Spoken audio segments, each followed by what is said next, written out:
Hello and welcome to this quick introduction to mesh terms and how to use them to build an effective search.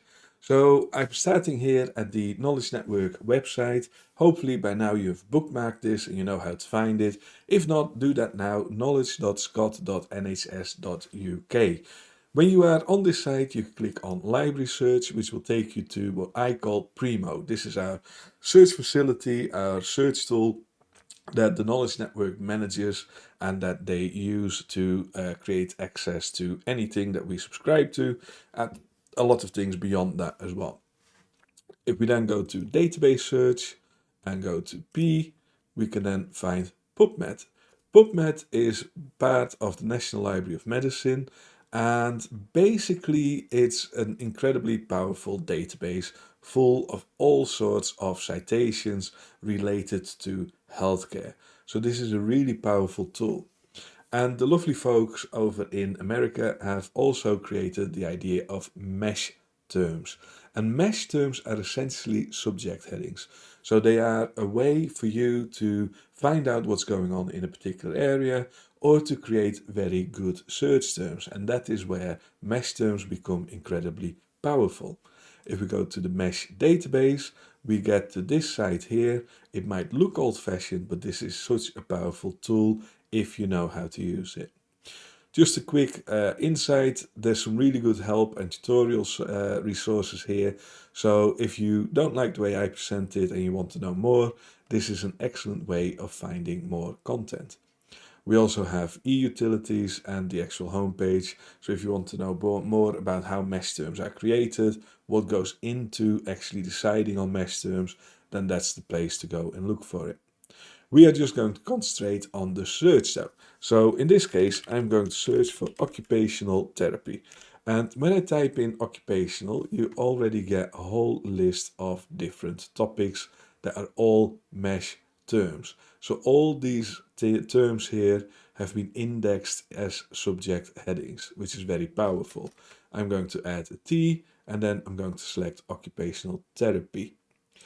When I do that, you will see that I get search results and I get occupational therapy department, hospital.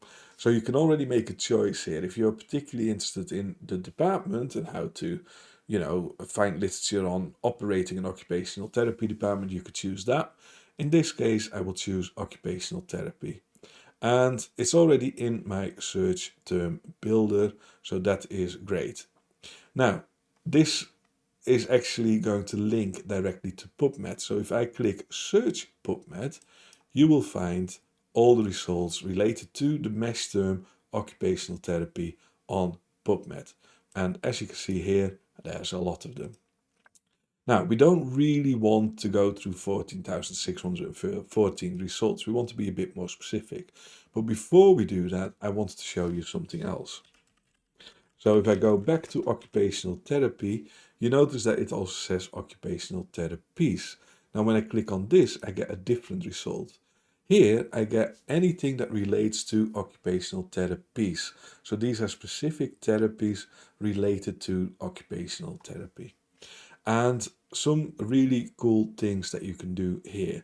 So if you look at all mesh categories, you can see where it fits in the I've lost the word now, in the classification that sits behind mesh.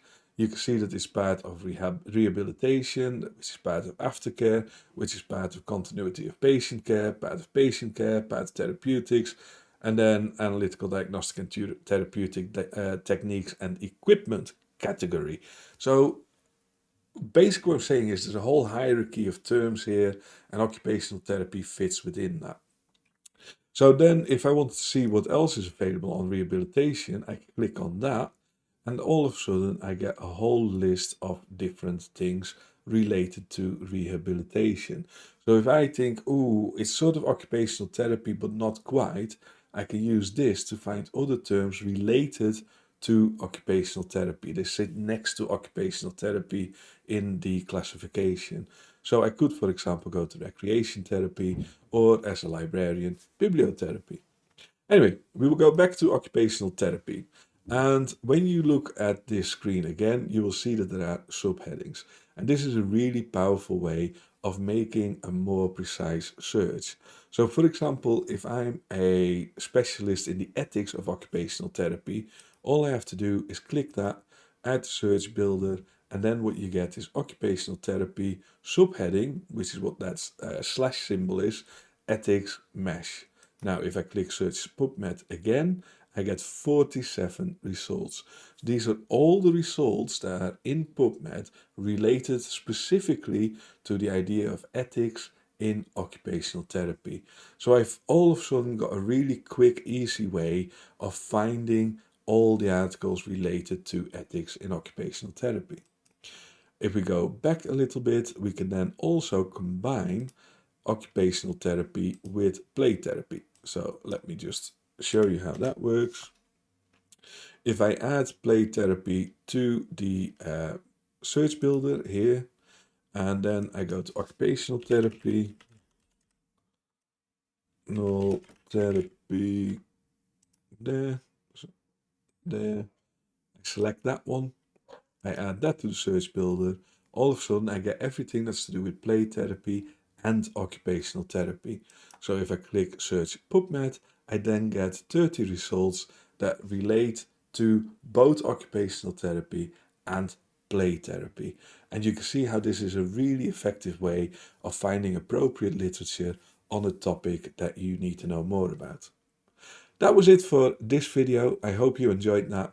Do reach out to t.librarians@nhs.scot, and then hopefully we will be able to help you if you have any questions.